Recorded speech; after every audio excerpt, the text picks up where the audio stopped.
no? Good morning po dito sa amin sa Canada. At magandang gabi po dyan sa inyong lahat sa Pilipinas. So Monday po, no? Ang weather po natin ay -50 lang. Maganda. So hanggang 2 linggo. So mga ganito lang yung mga temperature natin.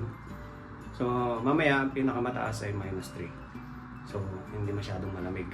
So okay sa aming lahat, lalo sa mga bata. Ayan, so nandito nga po pala tayo sa supply room. Dito ko nilalagay yung mga gamit ko sa panglinis. Ayan. Tapos ayan po, no? Meron tayong iipon natin yan, yung mga tinatapon nila. Sayang din. Mga recycled. So isang bag na yan. So ibebenta natin yan. Magpapalit tayo ng ganito. Kasi itong butas ng dalawang yan magkabila. Ito maliit. So pwede yung isang lock. Ito ganito. Palitan natin yung ganito. Kasi hindi siya nag-lock ng atas. Ayan o. Yung. Nandito ulit tayo sa taas. Ayan, tignan nyo naman o. Napakaganda ang paligid natin. Ayan. So gusto kong pumunta dito, no? Lalo na pag summer. Pag nagbe-break ako, dito ako tumatambay. Kasi ang ganda ng view, lalo na pag summer.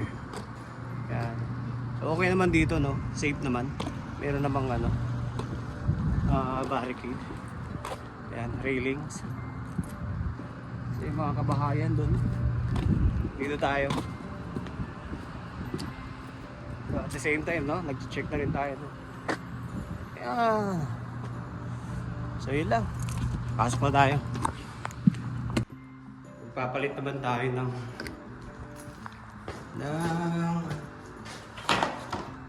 bumbilya. So may time pa tayo. Paglinis na ako ng building. So magpapalit tayo ng ganito sa mga hagdan. Kasi dati wala akong stock nito eh. So madilim yung hagdan. Baka may madapa pag may mga nagagamit ng hagdan. So magpapalit lang tayo. So bali ito pala yung harap namin, no? Ito yung pinakaharap. So pagka summer, may mga halaman dyan. Yan. So ngayon, tuyong-tuyo eh, walang dahon. So buhay yan. Mga perennial ba ang tawag nila doon? Yung nabubuhay siya kahit malamig at mainit. So yung yellow na yan, inipon dyan. So pagka nag-spring na, so kusayang matutunaw. So dito sa property na to, medyo mataas yung lugar, so walang problema kahit matunaw yung yelo na yan. So isa ito sa ginagawa ko. Mga basic lang naman, mga pagpalit ng mobilya, yan, kaya-kaya yan. So kukunin muna natin yung hagdan kasi mataas yung yung ilaw. So mahirap pagka walang hagdan. So ito, 2-step ladder, pwede na to.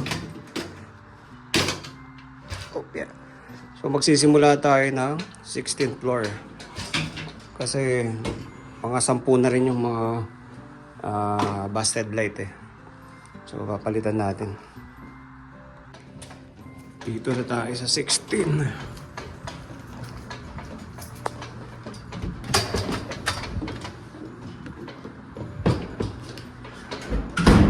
So, isa-isayin natin.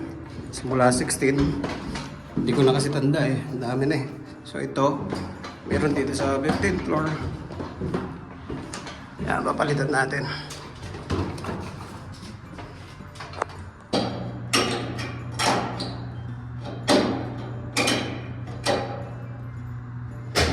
So, hindi na natin pinalitan, no? Inikot lang natin. At pwede pa. Sayang din. Kaya nating mabusted talaga. Yan, hanap pa tayo ng iba.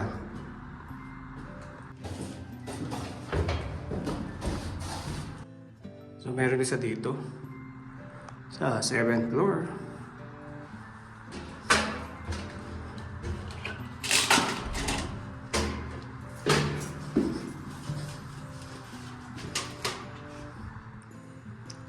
So ito LED, no?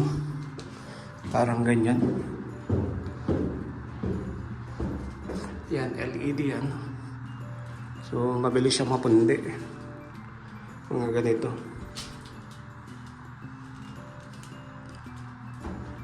Hindi katulad ng bumbilya talaga. Matagal.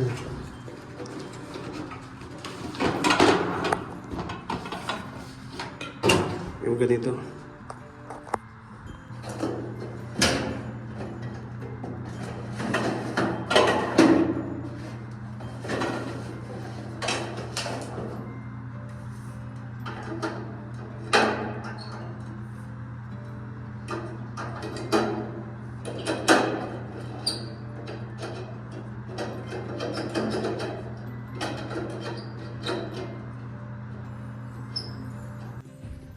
Yun, tapos na tayo magpalit ng mga bombilya, no? Yung iba, sira yung mga holder nila. So, dalawa yung sira. At naiglap-iglap. So, kailangan palitan na ng buo. Tapos yung iba, napalitan na natin. Magre-ready naman tayo ng susi. Bukas may move-in. So, gagawa tayo. Ayan. So, ito mga susi na to, no? Pinapalitan namin at iba yung nabawa may nag-move out tapos papalitan namin ng yung kami lang nakakabukas ng mga deadbolt. Tapos pag may move-in naman papalitan namin ng mga bago sa mga bagong susi. So bali may naglinis na ng street namin. Ang problema, so hindi ka makakapag-park sa gilid. Yan, so kailangan mong linisin yung gilid mo. Yung katulad nun sa harap ko. Yan. So nilinis nila. Pero tinambak sa gilid. Hindi nakakakutin to eh. So ikaw maglilinis ng sarili mo. So ayun, nakauwi na tayo, no?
Yan, nasa bahay na tayo, no?